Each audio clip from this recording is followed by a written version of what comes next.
the department's not going to force children to go back to school and won't force their parents to. Now suddenly what was a stopgap for you is going to become potentially your new norm and potentially a new business. Absolutely. I mean, we've seen on the distance learning curriculum side, we've had almost a 42% increase in business sales of parents phoning in daily and saying, you know, my child was in a mainstream school or in a small independent school. I don't feel comfortable sending them back to school. Maybe we've seen many reasons. Grandparents are living in the home, or parents have an underlying condition, or the student even has something as simple as asthma can cause a huge problem in this kind of pandemic. So we have seen many parents that say, can you equip me?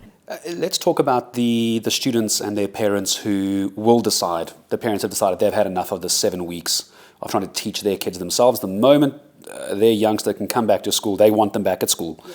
They're happy with the systems in place. They're happy with the protocols in place.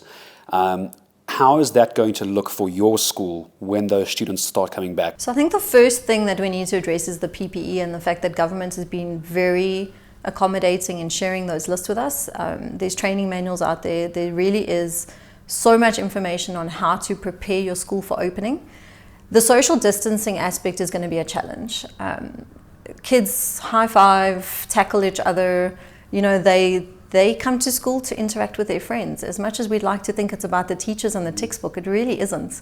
So I definitely foresee a few challenges with the social distancing, as much as we'll put those aspects into place and have the stickers, the posters, the sanitizing and all of that going.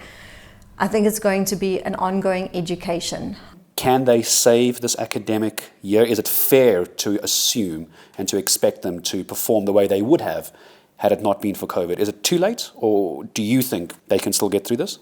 I think for our sector, for the private school industry, I think that there is no reason why we cannot save the academic year. I think that it would be an epic waste of a learner's year, parents' money, if we weren't able to do so. But I don't think it's fair to base that decision for everyone, because there is such a huge divide between learners who were able to work in the last 3 months and learners who just weren't equipped. No textbooks, no electronic forms of being taught. So I don't think it's fair to base it across the board.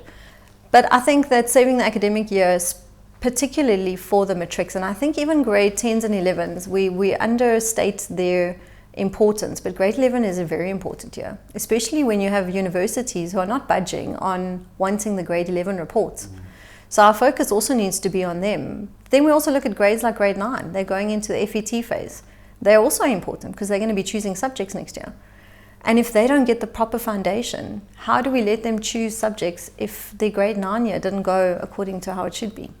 So I think academic year saving needs to be from a grade 7 level for everyone.